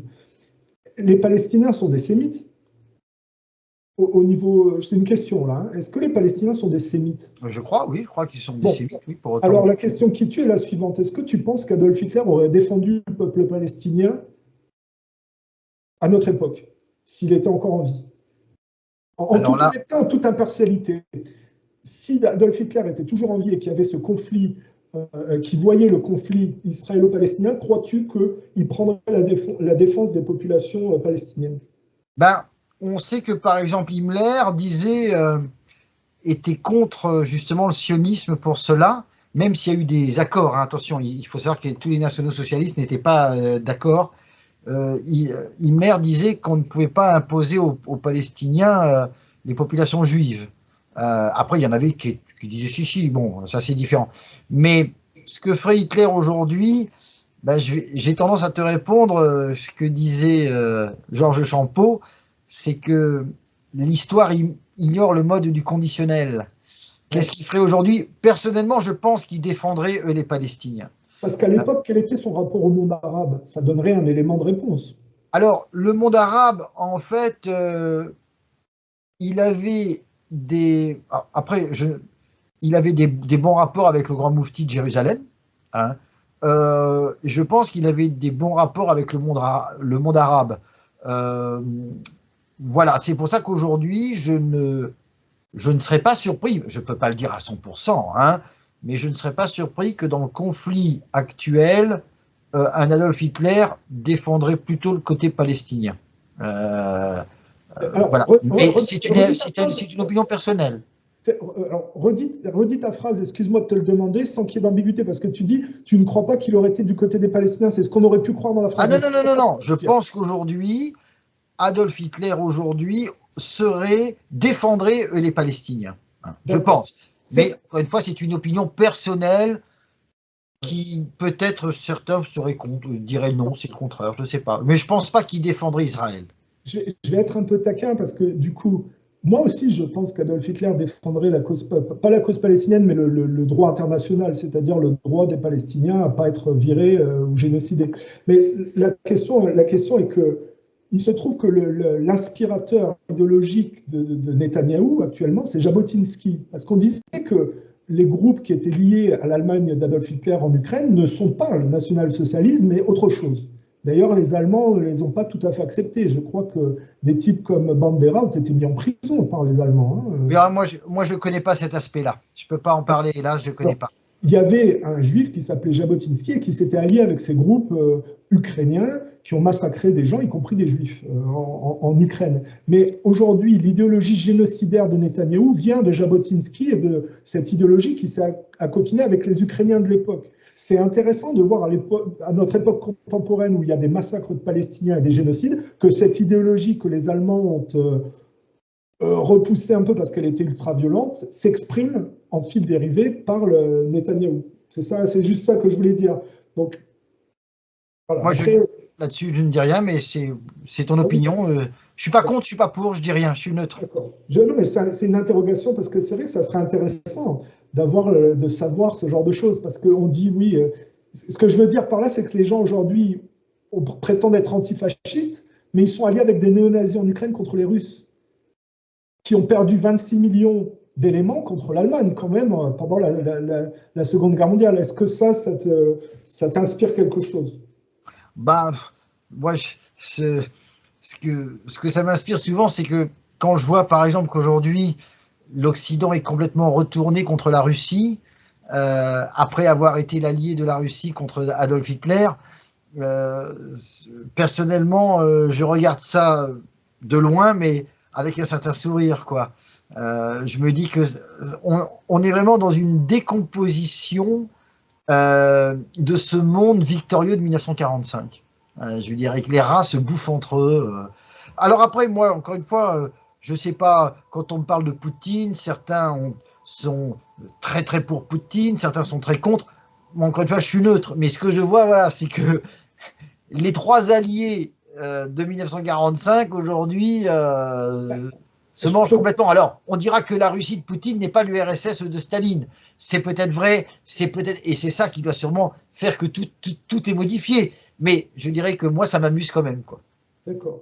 Et alors, du coup, est-ce que je peux te proposer une version du dégradé historique et tu me dis si ça peut te convenir ou pas? Oui, Parce oui, que bien tout à sûr. l'heure, je t'ai parlé que, j'ai dit, pour moi, l'histoire est une démolition contrôlée qui efface le christianisme ou l'élan chrétien au profit du matérialisme juif de bout de tableau. Bon.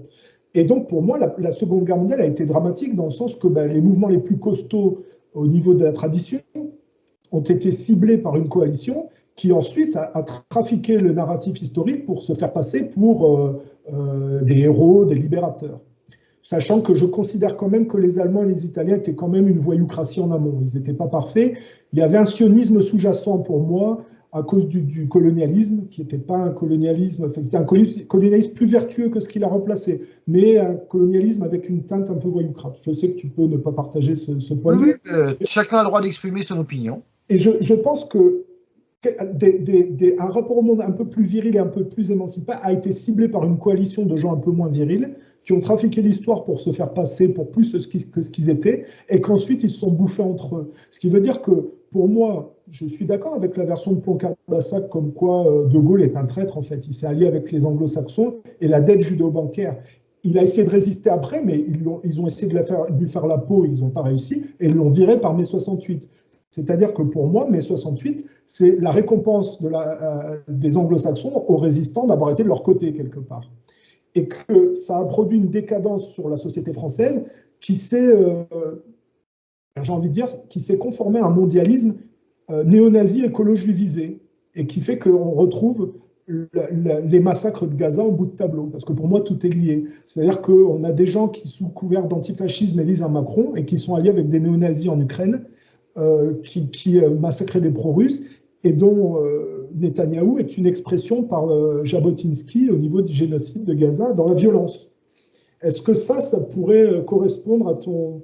Alors peut-être que c'est un peu compliqué la manière dont je vais expliquer, mais est-ce que ça pourrait t'aller comme version? Moi, personnellement, là, encore une fois, je vais peut-être décevoir beaucoup, mais je me prononce pas. Je sais pas si c'est cette logique-là qui est. Encore une fois, je dis que le tableau que tu exprimes a une certaine logique, a une certaine cohérence, est digne de discussion. Mais pour moi, ce sont des choses qui là sont trop complexes pour moi comme ça. Pour moi, la décadence remonte à plus haut, très haut même, et je pense que la Seconde Guerre mondiale ça a été, je dirais, la, l'ultime écrasement de ce qu'aurait pu être la dernière réaction contre la décadence. Voilà. Après, ce qu'il en est, ce qu'il n'en est pas, pour moi, c'est plus complexe. Ça correspond, hein, ça correspond. Mais c'est-à-dire qu'après, en fait, c'est ce que tu disais tout à l'heure. Les alliés voyous de la Seconde Guerre mondiale qui ont été les vainqueurs se sont ensuite bouffés entre eux. Donc il a fallu faire la guerre froide pour en finir avec le communisme, mais après, ce n'était pas encore assez dévirilisé. Il a fallu s'en prendre à Poutine. Et donc, parce que qui a financé le bolchevisme? C'est quand même les judéo-protestants, donc ils suivent ce qu'ils financent pour le dégrader. C'est ça, mon point de vue. C'est que Ah oui. Ton point de vue, encore une fois, se défend. Hein. Je ne dis pas que j'adhère, mais ça se défend. Ça se parce que défend. tu es un catholique traditionnaliste, donc tu dois. Ah non, non, non, mais moi je suis plus catholique traditionnaliste là. Non, ça a changé. Ah, Ah d'accord. non, non, non, je suis un apostat maintenant, moi. D'accord. Tu as été déçu ou trahi par la branche catholique ou tu t'es rendu compte qu'elle n'était pas au niveau du tout de Ah leur. non, non, non, c'est pas du tout les hommes, c'est en relisant les évangiles que le doute m'est venu et que non, non, ce n'est pas du tout par rapport aux hommes, parce que je sais très bien que entre une religion et les fidèles, il peut toujours y avoir une marge. C'est pas ça. Non, c'est un cheminement personnel. Quand j'ai commencé à lire les évangiles et puis que j'ai à mes yeux, il y avait trop de choses qui n'allaient pas. Donc j'ai dit non, voilà, c'est pas ça. Mais par contre, je suis toujours sensible au message du Christ, notamment au sermon des béatitudes. Je crois que c'est un personnage historique. Euh, je connais quelqu'un qui fait des études pour être prêtre et j'en suis très content. C'est un prêtre traditionnaliste hein, qui sera, mais voilà, moi je ne suis pas en guerre contre le catholicisme, mais je n'y suis plus. Tu crois en Dieu et au Christ, mais pas au travers de l'Église. On peut le C'est simplifier comme ça. ça, en quelque sorte, oui. Je crois en Dieu, je crois qu'il y a un Christ. Euh, J'aime bien le sermon des béatitudes, certaines de ses paraboles, et puis l'évangile de Thomas. Voilà. D'accord. Oui, non, non, non, je comprends tout à fait. Et j'ai envie de te poser une dernière question. Alors, alors, tu peux me dire, tu n'es pas obligé de répondre parce que c'est personnel et que doit plus te toucher, mais tu as 8 enfants, hein, si j'ai bien compris sur ton. Oui, oui, j'ai eu 8 enfants, oui, avec mon épouse, oui. Et je voulais savoir qu'au travers de toutes les épreuves que tu as endurées, parce que la famille, c'est ce qui est le plus important. Est-ce que tu as su préserver et protéger un tissu familial ou est-ce que malheureusement, au cours des épreuves, ça a volé en éclats ou il y a eu une incidence négative? Sur ma famille, Oui, ah ben, moi, j'ai quitté ma femme en 2011, hein. oui, Maintenant, bon, après, j'ai quelques contacts avec quelques enfants, mais très, très, très, très lointains, très, très épisodiques, hein. Mais ce n'est pas vraiment mon combat qui a qui a provoqué cet éclatement. Ce sont des choses plus profondes et qui sont plus personnelles à l'intérieur de mon couple. Euh, donc non, non, ce n'est pas. Il faut pas croire que c'est le combat. Naturellement, le combat n'a rien arrangé, hein, le combat n'a rien arrangé. Il est évident que sûrement ma première peine de prison qui a duré 9 mois n'a rien arrangé. Mais il y avait des failles bien avant. Donc aujourd'hui, il y a certains enfants que je reconnaîtrais même pas dans la rue parce que je les ai pas vus depuis 12 ans, j'ai pas de photos, j'ai rien. Donc voilà, j'en suis là. tu n'as pas eu de soutien familial? Comment? Tu n'as eu aucun soutien familial? Ah non, ma famille ne me soutient pas. Ma D'accord. famille ne me soutient pas du tout. D'ailleurs, personne ne m'a jamais lu. Personne ne lit ce que je fais. Personne ne regarde ce que je fais. Euh, je parle de ma famille, mère, père, oncle, tante, cousin, cousine, frère, sœur. Non, alors là, personne ne me soutient. Par contre, ça ne veut pas dire qu'on ne se parle pas, hein. Moi, je m'entends très bien avec ma mère, je m'entends bien avec ma sœur. Quand on se voit, on parle, mais on ne parle jamais de cela. Et je sais que, bon, ils ne me lisent pas, ils sont contre, etc. C'est-à-dire que quand on a un certain courage de la vision historique, on se heurte quand même à un paraître systémique qui conforte les gens et qui ne veulent pas remettre en cause, peut-être.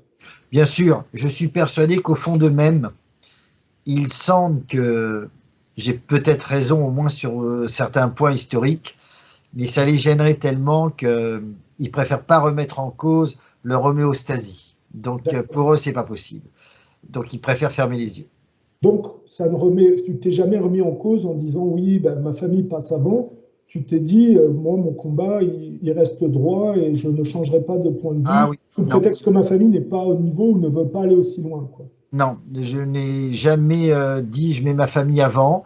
Ça peut choquer énormément. Dans ma vision des choses, ça ne choque pas puisque je pense qu'on arrive sur Terre, un enfant arrive sur Terre pour vivre certaines épreuves. Donc, par exemple, je pense que mes enfants sont arrivés sur Terre en sachant qu'ils risquaient de vivre avec un père qui serait absent, un père très étrange. Donc, ça ne me choque pas. Pour moi, d'ailleurs, ça va assez loin puisque euh, je pense que mes enfants sont avant tout des âmes qui s'incarnent ici, mais ce sont mes enfants par accident. Voilà pourquoi je ne souffre pas. Ça choque quand je dis ça. On va dire, mais alors vous n'aimiez pas vos enfants? Oh, Dieu sait si je m'en occupais, mes enfants. Et ça, mes aînés pourraient en témoigner et dire, papa, il s'occupait vraiment beaucoup de nous.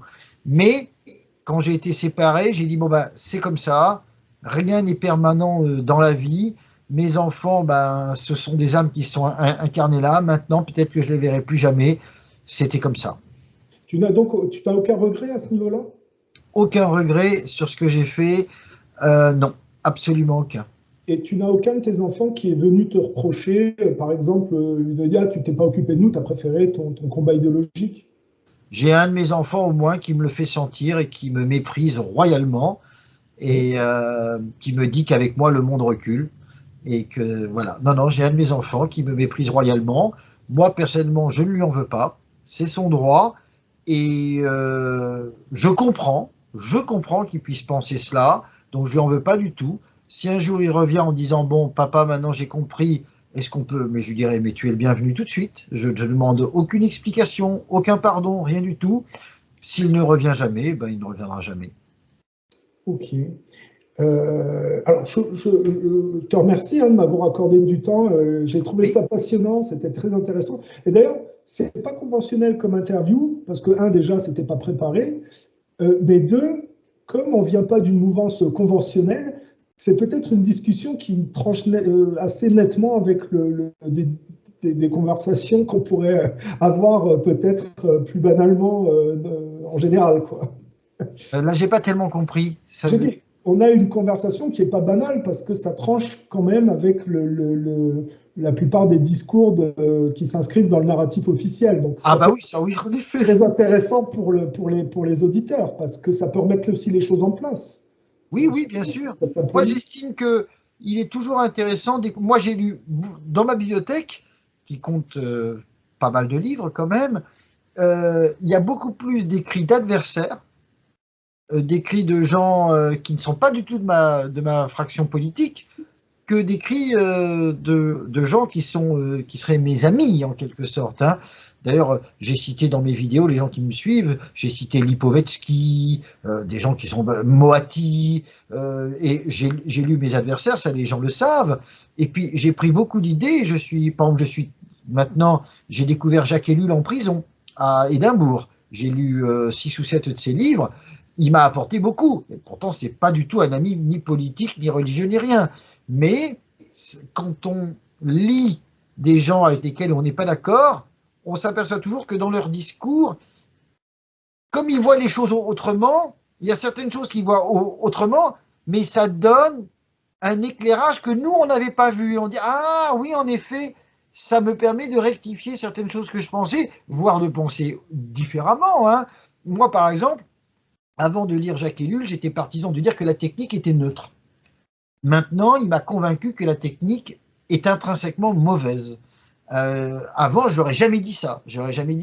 Mais j'ai évolué. Alors, je ne dis pas que la technique est intrinsèquement à 100% mauvaise, mais je dis qu'au final, il m'a convaincu. Voyez-vous, donc, c'est toujours intéressant de discuter ou de lire avec des gens qui ne sont pas d'accord du moment qu'on reste courtois. Voilà, toi et moi, on n'a pas les mêmes idées sur tout. Ça se voit, ça se sent, mais chacun expose ces choses qui sont défendables. Où tes idées divergent des miennes par rapport à l'échange, par exemple, sur un point particulier? Ben, par exemple, moi, je ne crois pas que tous nos malheurs, non, je ne vois pas, je vois un peu moins que toi la main des Juifs dans beaucoup de choses. Un peu moins. Oui, oui, oui. Oui. Voilà, je pense qu'il y a le monde a une dynamique et les Juifs ne sont que la mouche du coche en quelque sorte. C'est-à-dire que voilà, donc je ne pense pas, voilà. Mais après, c'est peut-être moi qui me trompe. C'est peut-être moi qui me trompe, donc j'accepte tes vues et je pense que tu as le droit et c'est bien que tu les exposes. Alors, j'y pense maintenant parce que tu sais que l'entrevue a été possible parce qu'il y a une personne qui t'apprécie, qui est un ami à moi, qui était un proche d'égalité et réconciliation d'Alain Soral, dont je ne fais pas partie, mais avec qui j'échange de temps à autre. Et il voulait te poser une question. J'ai dit la moindre des choses, puisqu'il m'a aidé à avoir ton contact et pouvoir faire cette interview, c'est de poser sa question. Et lui, c'est plus une question d'archives, de travail, de ce que tu as produit. Il voulait savoir quelles étaient les vidéos que tu avais produites qui décrivaient la vie des Allemands sous le Troisième Reich.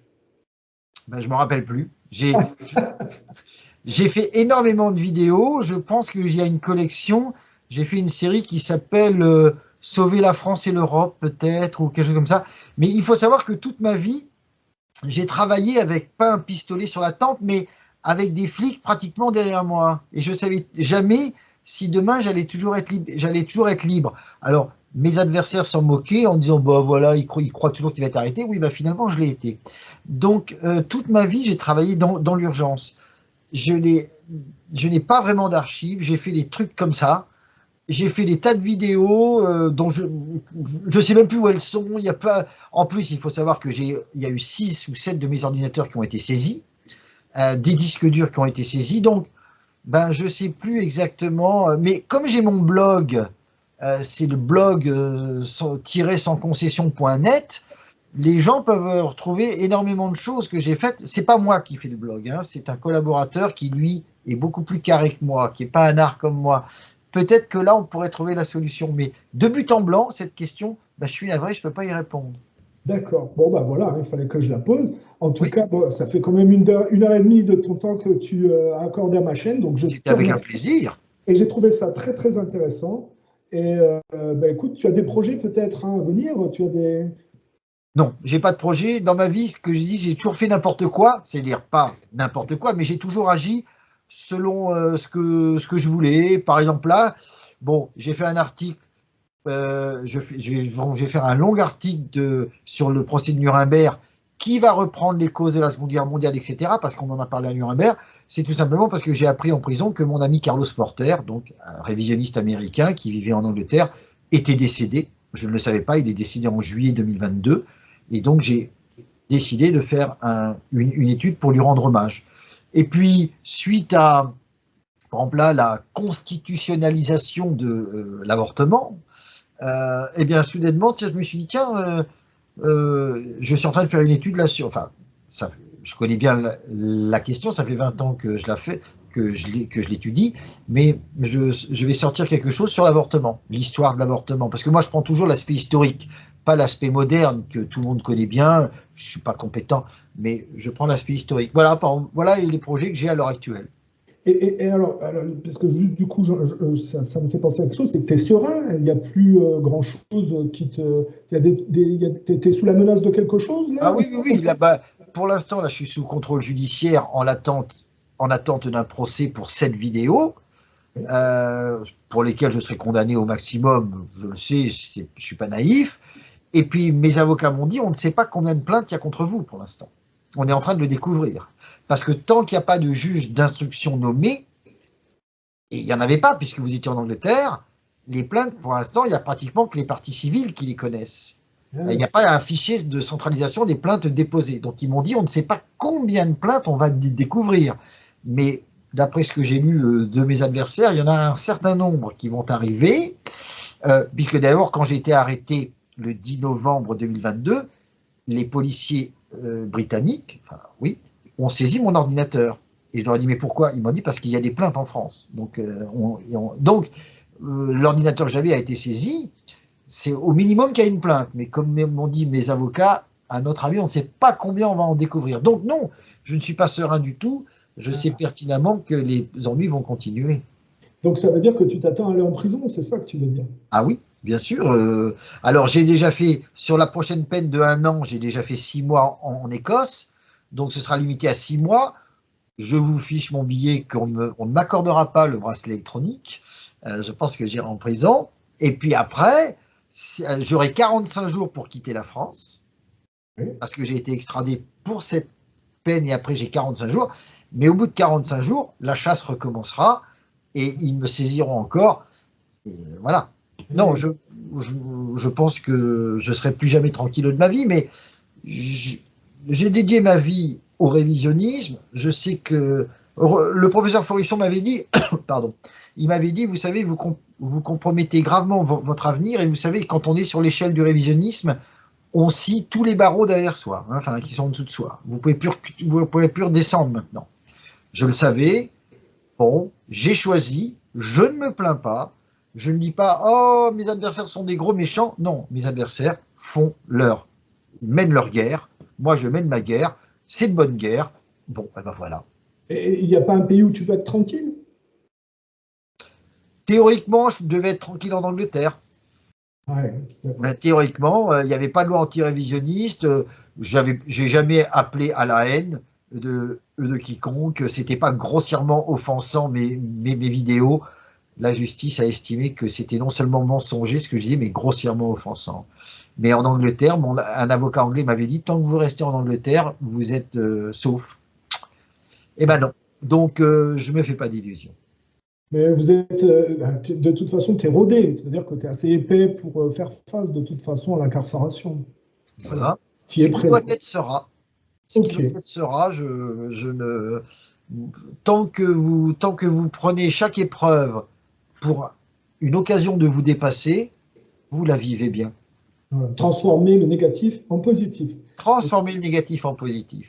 C'est une très belle conclusion. Merci Vincent. Merci Boris. Je te souhaite le meilleur et puis si un de ces quatre, tu veux revenir parler, discuter ou exposer un point de vue, tu es le bienvenu. Eh bien, merci beaucoup, merci à tous les auditeurs et à très bientôt. Salut. Salut.